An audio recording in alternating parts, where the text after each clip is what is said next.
नमस्कार जैन साथियों, कैसे हैं आप सभी। आशा करते हैं कि आप सभी बहुत ही ज्यादा अच्छे होंगे।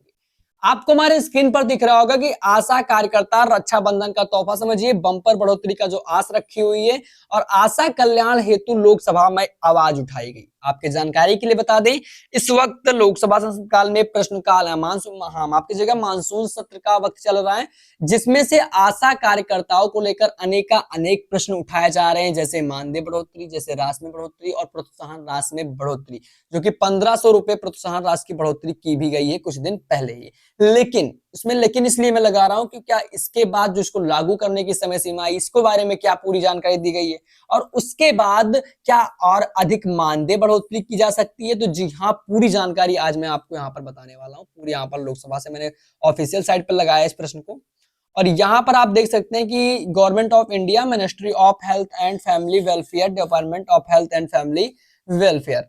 अब यहाँ पर इसके साथ इसके यहाँ पर हम थोड़ा सा ऐसे सेट कर ले रहे हैं, उसके बाद आपको बताएंगे। लेकिन चैनल पर नए हो तो चैनल को सब्सक्राइब कर लें, वीडियो को लाइक कर लें, कमेंट बॉक्स में आप भी अपनी राय बता सकते हैं पूरी खबर जानने के बाद।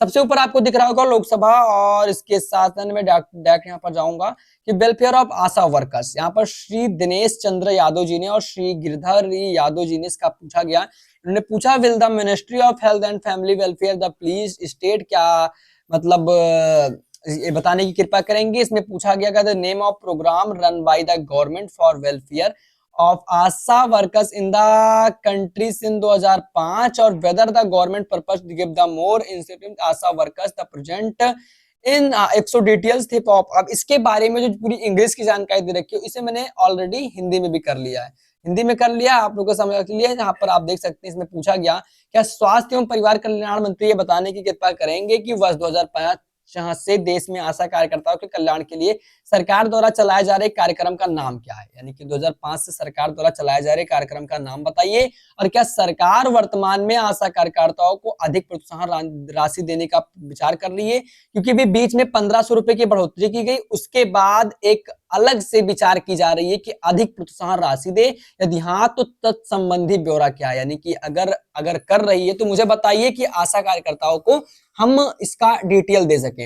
इसके बाद पूछा गया, क्या सरकार इस प्रोत्साहन राशि को वेतनभोगी वर्ग के कर्मचारियों के रूप में मानने का विचार रखती है, यदि हाँ तो तत्संबंधी ब्यौरा क्या है, और वर्तमान में आशा कार्यकर्ताओं को कितनी प्रोत्साहन राशि दी जाती है, इसके बारे में शीघ्र से शीघ्र पूरी जानकारी दो। अब इसका उत्तर दिया गया, स्वास्थ्य एवं परिवार कल्याण मंत्रालय ने राज्य मंत्री श्री प्रताप राव जाधव जी ने इसका उत्तर दिया, जिसमें बताया कि राष्ट्रीय स्वास्थ्य मिशन एनएचएम का लक्ष्य लोगों की आवश्यकताओं के प्रति जवाबदेह और संवेदनशील और समाप्तपूर्ण किफायतें और गुणवत्तापूर्ण स्वास्थ्य सेवाओं को तर्क संभावित पहुंचाए और सुनिश्चित करना है।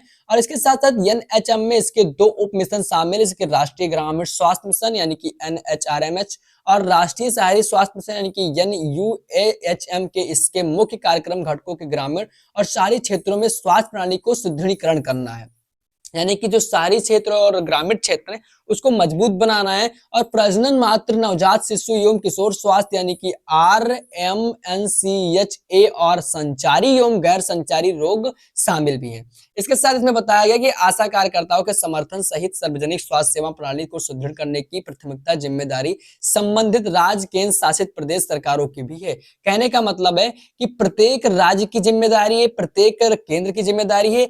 यानी कि अगर कोई भी जिम्मेदारी अलक्षित, यानी कि कोई भी फैसला सुनाने को कुछ भी हो तो ये राज्य भी कर सकती है, केंद्र भी कर सकती है, प्रत्येक को जिम्मेदारी दे रखा गया है। और इसमें बताया कि राष्ट्रीय स्वास्थ्य मिशन एनएचएम के अंतर्गत स्वास्थ्य एवं परिवार कल्याण मंत्रालय, राज्य केंद्र शामिल, हाँ राज्य केंद्र शासित प्रदेशों की उनकी कार्यक्रम कार्यान्वयन योजनाओं को पीआरपी में उल्लेखित आवश्यकताओं और समय संसाधन सीमा के आधार पर उनकी सार्वजनिक स्वास्थ्य सेवा प्रणाली को सुदृढ़ करने की तकनीकी और वित्तीय सहायता प्रदान करता है। जिसमें से बताया गया कि आशा कार्यकर्ताओं को सामुदायिक स्वास्थ्य स्वयंसेवक माना जाता है और वे गतिविधि आधारित प्रोत्साहन पाने के हकदार भी हैं। यानी कि जिस आधार पर वो काम करते हैं वो प्रोत्साहन राशि अधिक पाने के हकदार हैं, और ऐसा लोकसभा में कहा गया है, ऐसा कहा गया है। आने वाले समय में नहीं बल्कि इसी मानसूत्र सत्र में जान लीजिए कि कुछ ना कुछ होने वाला है। इसके साथ में बताया गया कि आशा कार्यकर्ताओं को नियमित गतिविधियों के आधार के लिए 3500 रुपए की प्रतिमाह की निश्चित मासिक प्रोत्साहन मिलता है। पहले मिलता था 2000 रुपए, लेकिन इसे बढ़ाकर कर दिया गया 3500 रुपए। अब इस चीज को इसमें बताया गया है, थोड़ा सा मैं यहाँ पर लेकर चलूंगा जिसमें से बताया गया, और इसके साथ साथ यहाँ पर थोड़ा सा हम इसे सेट कर ले रहे हैं जहां पर बताने मुझे आसानी हो। और इसमें बताया गया है, सोचा मैंने इसे इंग्लिश में ही रखा हुआ है। इसमें बताया गया कि and the resigning activities had the recently win the received form 2000 रुपए पर month in the 9th meeting mission group of M S G held of the 4 March 2025। इसमें बताया गया कि 4 मार्च की एमएसजी हेल्ड ऑफिस यानी कि जो भी बैठक में, उस बैठक में नवी यानी कि नवे बैठक के अनुसार 2000 रुपए से बढ़ा करके उसे 3000 रुपए कर दिया गया। इसमें बताया गया कि ASHA of the provide performance based incentive for the various set of the activities under the various health national health programs, some of the which are the readily received in the 9th meeting for the mission steering group CMSG. Details of the this ASA incentives are the available on the following uniform decision located all over।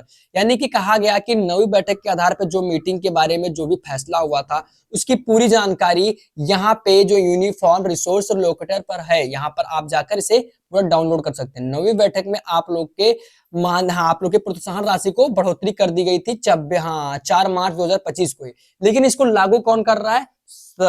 Lok Sabha में से लागू किया जा रहा है। इसके बाद बताया गया कि आफ्टर द लॉन्च आयुष्मान, और इसके साथ साथ यहाँ पर बताया गया, पूरी जानकारी मैं आपको दे रहा हूँ।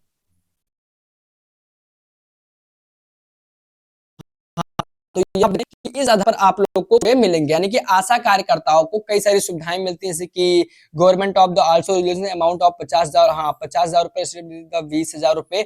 यानी कि 9th मीटिंग में ये भी बताया गया कि आने वाले समय में आशा कार्यकर्ताओं को 50,000 रुपए से लेकर 20,000 रुपए तक किया जा सकता है, इसकी मंजूरी भी मिल गई है। इसके साथ इसमें बताया गया कि in the year 2018 Asha benefit package बाद इसके साथ the communicated of the Aastha the package provide coverage प्रधानमंत्री जीवन ज्योति बीमा योजना की प्रधानमंत्री जीवन ज्योति बीमा योजना के अंतर्गत 2 लाख रुपए केस द डेथ, यानी कि आशा कार्यकर्ताओं की आकस्मिक मृत्यु हो जाने पर 2 लाख रुपए की, यानी कि प्रधानमंत्री जीवन ज्योति बीमा के अंतर्गत, और प्रधानमंत्री सुकराज बीमा योजना जिसमें से पीएम एसबीआई के विद द बेनिफिट 2 लाख रुपए पर मतलब किसी भी एक्सीडेंटल डेथ हो जाता है, और परमानेंट डिसेबिलिटी 1 लाख रुपए, यानी कि कोई भी मतलब आकस्मिक मृत्यु होती है तो उसमें 2 लाख रुपए। और इसके साथ इसमें यह भी बताया गया कि आने वाले समय में आशा कार्यकर्ताओं को कई सारे फायदे मिलेंगे। और इसके बाद इसमें बताया गया कि इन द प्रधानमंत्री श्रम योगी मन धन PMSIM with the pension benefit the 3,000 रुपए पर आफ्टर 30 ईयर, यानी कि 60 साल की उम्र पूरा करने के बाद अगर आशा कार्यकर्ता अपना काम छोड़ते हैं तो उनको 3,000 रुपए पेंशन के रूप में दिया जाएगा, जिसमें से 50% प्रीमियम की तरफ से और 50% benefit of the also the ASHA workers ASHA access state of the when the mention of the social security scheme पर डिफेंड एलिजिबिलिटी फॉर्म द। इसमें बताया गया कि 60 वर्ष उम्र होने के बाद आशा कार्यकर्ताओं को 3,000 रुपए पेंशन के रूप में दिया जाएगा, जो कि 60% प्रीमियम की तरफ से 50% कंट्रीब्यूशंस ऑफ प्रीमियम की तरफ से दिया जाएगा। इसमें बताया गया कि also the ASHA along with their family members are the provide with the health care annual coverage 5 lakh रुपए अंडर आयुष्मान भारत प्रधानमंत्री जन आरोग्य योजना, यानी कि आशा कार्यकर्ताओं के सभी आशा कार्यकर्ताओं के परिवार के जितने भी लोग हैं उनके अंतर्गत 5 लाख रुपए अंडर आयुष्मान भारत प्रधानमंत्री योजना के अंतर्गत दिया जाएगा। तो ये जानकारी थी कि आने वाले समय में आशा कार्यकर्ताओं को अच्छी जानकारियां, अच्छी खुशखबरियां मिलेंगी। बाकी जानकारी यही थी। वीडियो पसंद आया हो तो वीडियो को लाइक करिएगा, चैनल को सब्सक्राइब करिएगा। मिलते हैं अपने किसी नए वीडियो में, तब तक के लिए जय हिंद, वंदे मातरम।